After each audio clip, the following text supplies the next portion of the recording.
Not before time, but the BBC has now shifted its position and has agreed no longer to describe Hamas as a militant organisation, but instead to call it Hamas or a terrorist organisation.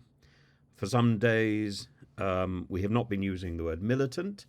The BBC have said, as a default description for Hamas, we've been finding this a less accurate description for our audiences as the situation evolves. And it talks about the fast-moving situation. It was wrong to speculate, and when it came to the Al Ahli Arab Hospital in Gaza City, the Baptist hospital, it says that it shouldn't have suggested that this was automatically an Israeli airstrike and that the blame lay with Israel. Well, I'm afraid I slightly disagree. I think it shouldn't have speculated about who hit the hospital, but the blame still lies with Netanyahu's decision to lay siege to Gaza. Without that position, the Palestinian civilians would not be hit. And there are many approaches to the Palestinian-Israeli conflict. One of them, which is so beloved of those people on the Palestinian side, is to talk about the who's been in the land longest. This is an absurd historical alley down which to ferret. If you're going to go down that alley, I think a lot of people should start leaving Australia, America, and probably even Britain, because the indigenous peoples have been pushed out in all three countries. The indigenous peoples in Britain are to be found possibly in Cornwall, certainly in Scotland, probably in Ireland, maybe a few of them in Wales. But for the most part, we are a country that has been defined by the Norman invaders.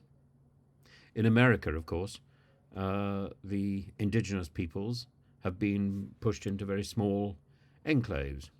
In Australia, only a short while ago, only a week or so ago, the Australian people voted not to give the indigenous people special rights and special representation. So I don't think we can take a sort of pontifical view about who has a right to the land simply because of antiquity. Anyway, we shouldn't confuse authenticity with antiquity. It never works.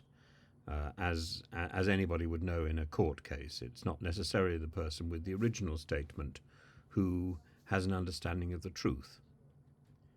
People often come to the truth at a much in a much later way, by reflection and by observation of what's going on.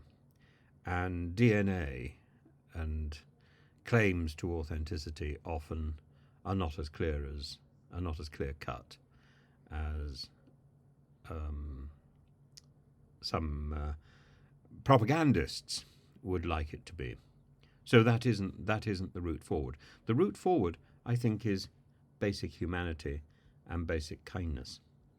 I think the BBC has seriously endangered its licence fee of whatever that is now, £159 a year, seriously endangered it, and simply by a partisan approach.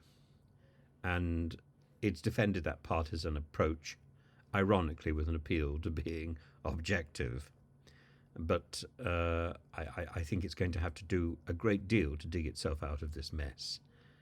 And whether or not that can be done in the meantime, I have no idea. We'll see. But I think it's a great positive that the BBC has relented in its description of Hamas.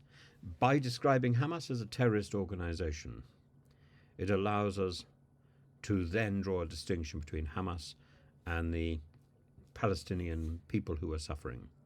it then allows us to criticize, I think, the current Israeli administration, which should not be above criticism or beyond criticism. And those two positions, respect for the Israeli state, recognition of Hamas as a terrorist organization,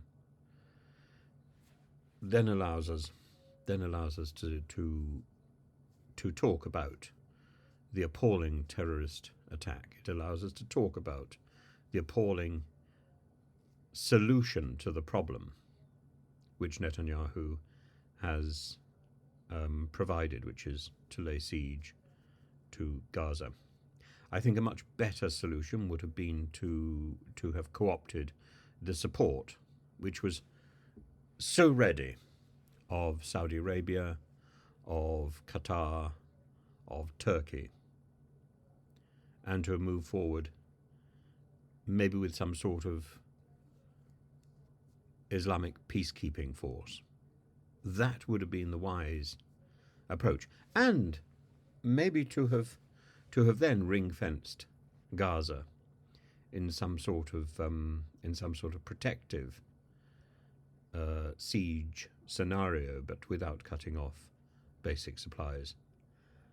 That would probably have yielded the same sort of results, and would have kept people on side.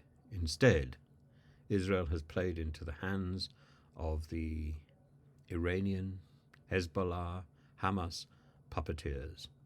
Netanyahu has been played.